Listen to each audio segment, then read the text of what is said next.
मुझे आज ये बताया गया कि गुजरात के लोग का दिल इतना बड़ा होता है, गुजरात के लोगों को बर्दाश्त करने की ताकत इतनी होती है, किसी भी हाल में आप उसको खेल को कहते बजाओ। बहुत बहुत नमस्कार न्यू जर्सी के लोगों को, बहुत बहुत नमस्कार नॉर्थ अमेरिका के गुजरातियों को, और बहुत बहुत नमस्कार गुजरात के एंटरप्रेन्योर्स लोगों को, हिम्मत वाले लोगों को। जब सुनील जी ने मुझे इस कार्यक्रम के लिए बुलाया तो बहुत सारे लोगों ने मुझे पूछा कि इस कार्यक्रम में तो हमेशा गुजरातियों को बुलाया जाता है, सुनने वाले गुजरात के होते हैं, बुलाने वाले गुजरात की, ऑर्गेनाइज करने वाले गुजरात की, तो आपका क्या कनेक्शन?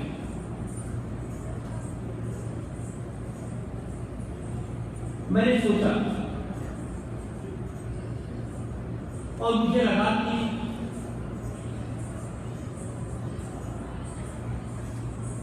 गुजराती होना गर्व की बात है, गौरव की बात है।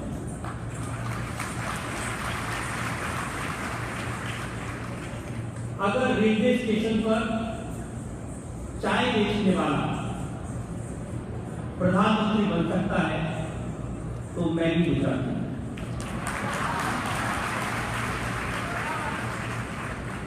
अगर साइकिल के पीछे कपड़े के थान रखकर गली गली आवाज लाकर बेचने वाला हमारे देश का सबसे बड़ा उद्योगपति बन सकता है तो मैं भी गुजराती हूं।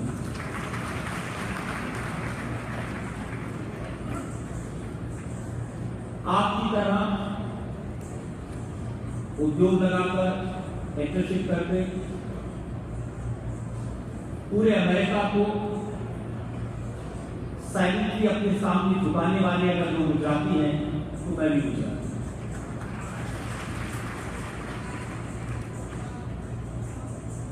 दोस्तों, आप लोगों ने पूरी दुनिया में भारत की तस्वीर बदली, और जो लोग भारत की इज्जत बढ़ाते हैं अगर वो गुजराती हैं तो मैं भी सबसे पहले गुजराती।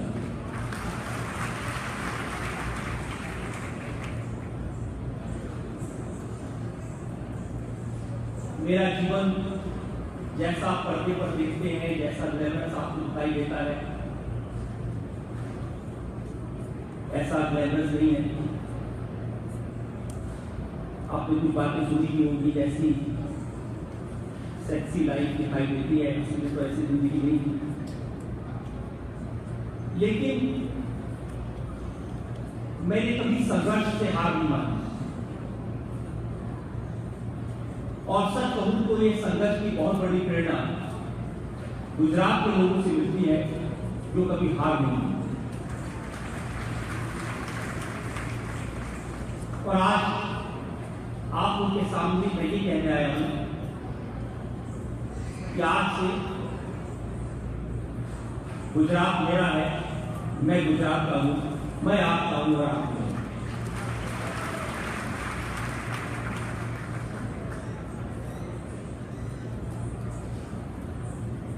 आज मुझे न्यू जर्सी के शहर में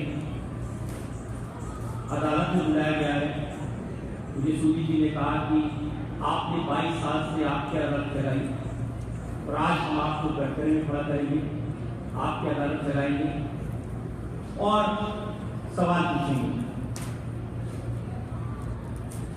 मेरा जीवन खुली किताब है। मैं आमंत्रित करूंगा आप में से जो भी, और जहाँ स्टेज पर जो लोग हैं जो सवाल पूछना चाहें, हर सवाल का जवाब दूंगा।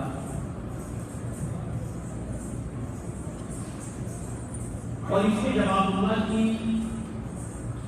इस कार्यक्रम को ऑर्गेनाइज करने वाले सुनील जी ने एक बहुत बड़ा काम करने का बीड़ा उठाया है। उन्होंने इस शहर में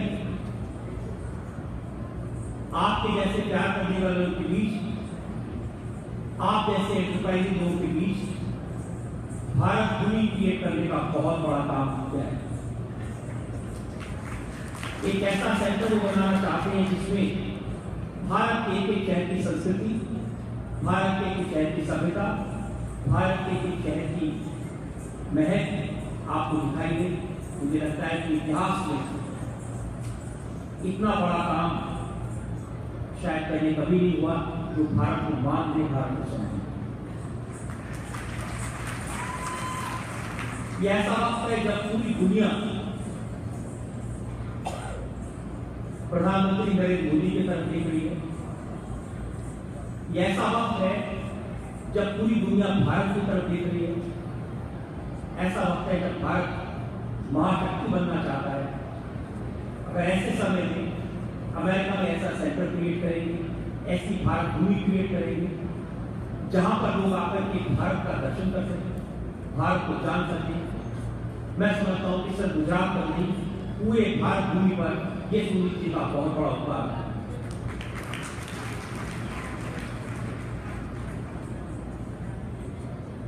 आप लोगों ने, गुजरात के लोगों ने साइलेंटली, चुपचाप इस अमेरिका पर राज किया। अमेरिका के लोगों ने आपको प्यार किया है और आपने उन पर अधिकार जमाया। मैं आपके इस जज्बे को, आपकी इस एंटरप्राइज को आज सलाम करता हूं और आपसे सिर्फ इतना कहना चाहता हूं, लगे रहो, यही आशा है। आप जितना आगे बढ़ेंगे, भारत उतना आगे बढ़ेगा। और अगर किसी दिन भारत दुनिया की महाशक्ति बनेगा, मैं चाहता हूं कि उस महाशक्ति बनने के काम को नरेंद्र मोदी लीड करें और आप इसे गुजरात में कर सकते हैं। तो अब मैं तैयार हूं, जो भी सवाल मुझसे पूछना चाहें, जो भी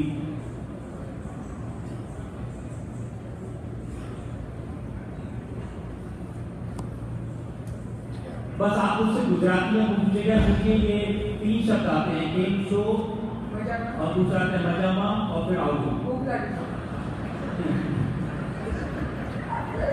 गुजराती में खाना सर खाना है।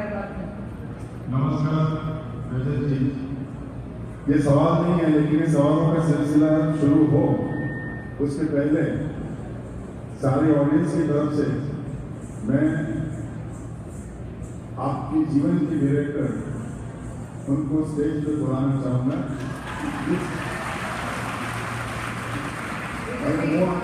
अगर वो स्टेज पर आ जाए तो हमें ये भी पता चलेगा कि पर्दे के पीछे कौन है।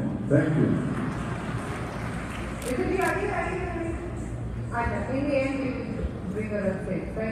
नॉर्मली वो हमेशा कहती है कि मैं कैमरे के पीछे जीतूं, मैं कैमरे के सामने आना चाहती हूँ। वो जो लाइट्स हैं उनके पीछे रहते लाइट से सामने नहीं आती। मैंने एक बार कोशिश की थी, जब आपके अदालत के 21 साल पूरे हुए और स्टेज पर प्रधानमंत्री नरेंद्र मोदी थे, राष्ट्रपति प्रणब मुखर्जी थे, उस समय मैंने उनको स्टेज पर बुलाया था और उसके बारे में बात मुझे काफी डांट पड़ी थी।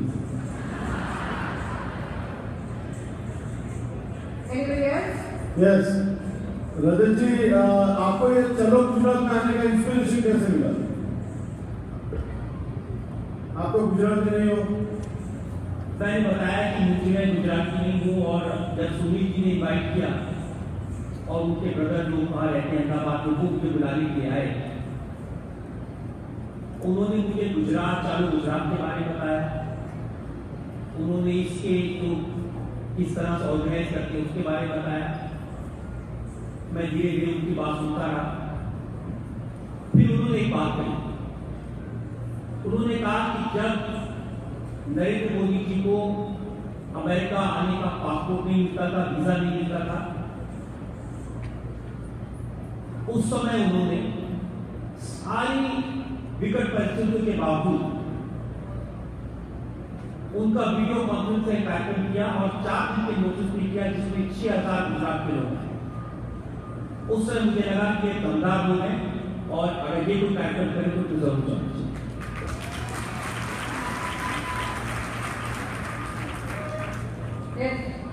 रजत जी नमस्ते, मैं आपका राइट हैंड। आपकी इंस्पिरेशनल स्पीच मैंने देखी थी कि आपने बहुत मेहनत की है, वेरी टची। तो आप ऑडियंस के सामने ये स्पेशली आप बताएंगे कि ऐसी इवेंट आई हो आपकी लाइफ में, सीधा स्टूडेंट लाइफ और प्रोफेशनल लाइफ, कि आपको लगता है कि सामने कोई रास्ता ही नहीं है, अंधेरा है, और आपने किस तरह से उसको टैकल किया, तो आप हमें साथ शेयर कर सकते हैं कि आप तो inspiration to us. Thank you. बचपन की याद है मुझे, एक 10 बाई 10 का कमरा था, दिल्ली में एक पुरानी सब्जी मंडी जिसे इलाका कहते हैं, बहुत पिछड़ा हुआ इलाका। उस 10 बाई 10 के कमरे में हम 7 भाई, एक बीमार माँ, एक बीमार पिताजी और एक बहन एक साथ रहते थे। इतनी जगह नहीं थी कि हम उस फर्श पे सारे लोग एक साथ सो सके। तो जैसे दुकान में कपड़े के थान रखते हैं, उसके ऊपर तख्ते लगाते थे, एक ऊपर एक सोते हैं, ऐसे हम लोग सोते थे। घर में नल नहीं था, पानी नहीं था, तो हम लोग गली के ऊपर पे नल था, वहां जाके नहाते थे और 2 बाल्टी पानी एक माँ के लिए के लिए जाते। पढ़ने के लिए पास में रेलवे स्टेशन था, जहाँ पर क्योंकि घर में बिजली नहीं थी तो रेलवे स्टेशन जाना पड़ता था। खाने के लिए कभी मिलता था, कभी नहीं मिलता था, कई बार कई दिन तक भूखे रहना पड़ता था। और जो लोग बुजुर्ग हैं भारत में रहते थे, उस समय वो जानते हैं कि उस जमाने में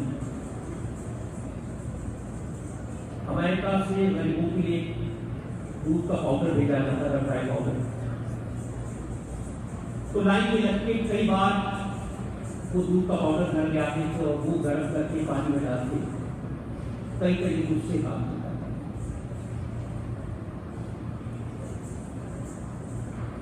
लेकिन इस सारे संघर्ष में हमारे बाबूजी से, मेरे जो पिताजी के फादर थे,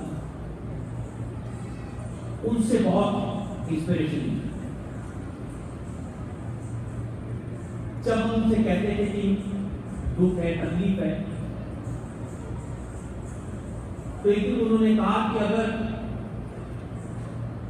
खाना अच्छा मिले, रहने को अच्छी जगह मिले, अच्छा स्कूल पढ़ने को मिले, तो कोई भी खुश रह सकता है। चुनौती तो ये है कि तुम इन अभाव के बीच में खुश रहो और बड़े बन जाओ।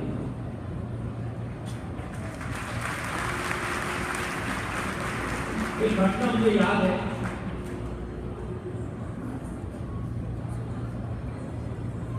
उन जमाने में एक ही टीवी चैनल था, दूरदर्शन का, उस पर आधी फिल्म शनिवार को आती थी और आधी फिल्म संडे को आती थी। तो पड़ोस में एक किसी के घर में टीवी था, हम लोग वहां टीवी देखते जाया करते थे। एक दिन सैटरडे को आधी फिल्म देखी, शहीद फिल्म का नाम था, और संडे को जब हम उनके घर गए तो उन्होंने दरवाजा अंदर से बंद कर दिया। मैं जब घर लौटा तो मेरी आंख में आंसू थे। बाबूजी ने पूछा क्या हुआ, तो मैंने कहा हमने वो आदमी को देखी थी और पूरी नहीं कर पाए, आज उन्होंने दरवाजा बंद कर दिया। मैं आपसे आता था। उन्होंने कहा किसी दूसरे के घर में किसी तीसरे को टीवी पर देखने जाते हो, अगर दम है तो कुछ ऐसा करो कि तुम टीवी पर आओ, बोलो।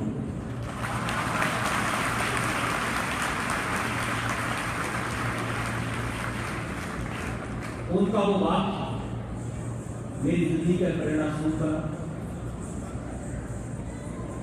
और शायद बाबूजी का आशीर्वाद है, बाबूजी की कृपा है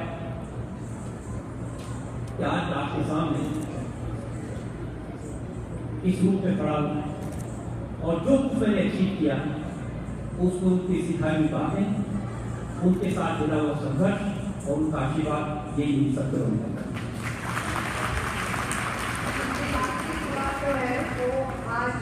क्योंकि आप आईना के नंबर से यहाँ पे आए हैं, तो आईना के जिम्मेदार जो है मैं उनको मंच बुलाना चाहूँगी, तो आपको आगे सवाल पूछेंगे।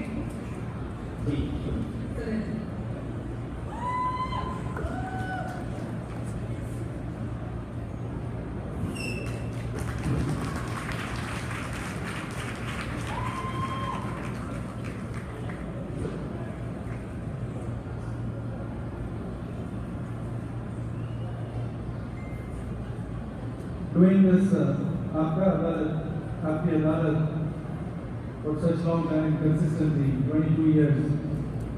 I don't think there has been any anchor in India who has done this for so long, remaining popular, staying consistent, and still doing it with principle and honesty and being impartial.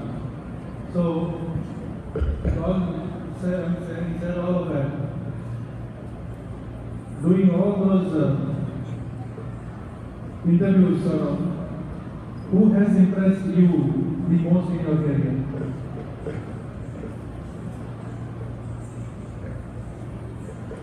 बाईस साल से आपके अदालत में बहुत सारे लोग आए हैं और जो सूरी जी ने सवाल पूछा है मेरी जिंदगी का सबसे मुश्किल सवाल है। मुझे लगता है कभी आपकी अदालत करने का इनको मौका मिलेगी और लोग के चक्के चुका रहे। दो घटना मैं आपको बताना चाहता हूं। पहली तो जिस वक्त आपकी अदालत का सेट लगा और 3 खान सलमान खान, शाहरुख खान और आमिर खान इन्होंने मुझसे सवाल पूछने शुरू किए। आप अंदाजा लगाइए कि देश की चुनी हस्तियां वहां मौजूद थी। प्रधानमंत्री नरेंद्र मोदी वहां पर थे, राष्ट्रपति प्रणब मुखर्जी वहां पर थे और मैंने उनसे कहा कि अगर ये लोग यहाँ बैठे होते तो मैं आपको पूरे जवाब देता, जरा मैं रेस्ट्रिक्टेड होता। और इन तीनों से मैंने कहा अब क्या माना आपकी अदालत में आपको मैं सीधा करता। दूसरा बड़ा कार्यक्रम जिसमें मुझे सबसे ज्यादा ऐसा लगा कि वाकई में हम उस व्यक्ति का जो पर्सनैलिटी है उसको जनता के सामने रख पाए, उनके बारे में जो जो गलत फहमियां उनके विरोधी क्रिएट करते थे उसको क्लियर कर पाए। वो कार्यक्रम था जिसको आपकी अदालत के 22 साल के इतिहास में सबसे ज्यादा देखा गया। वो था जब नरेंद्र मोदी आपके अदालत में।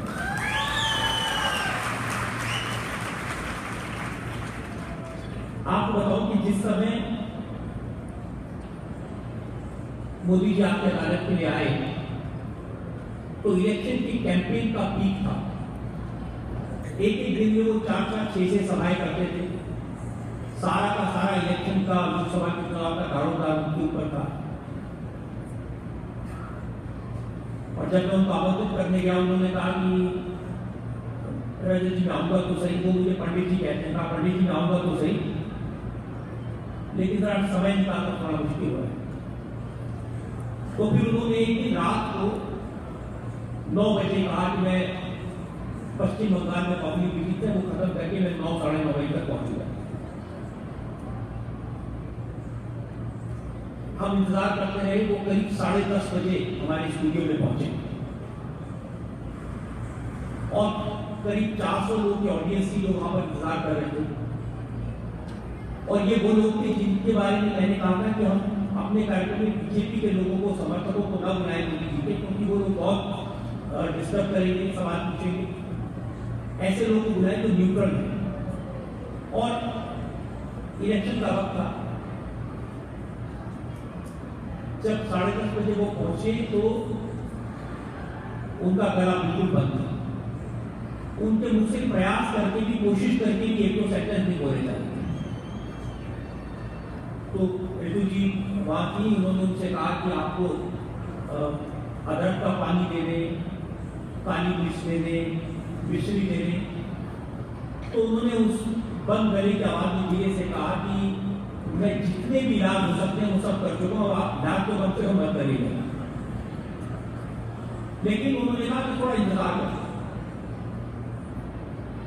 करीब रात को 11:30, पौने 12 बजे उन्होंने कहा कि पंडित जी लगता नहीं कि आज कार्यक्रम हो पाएगा।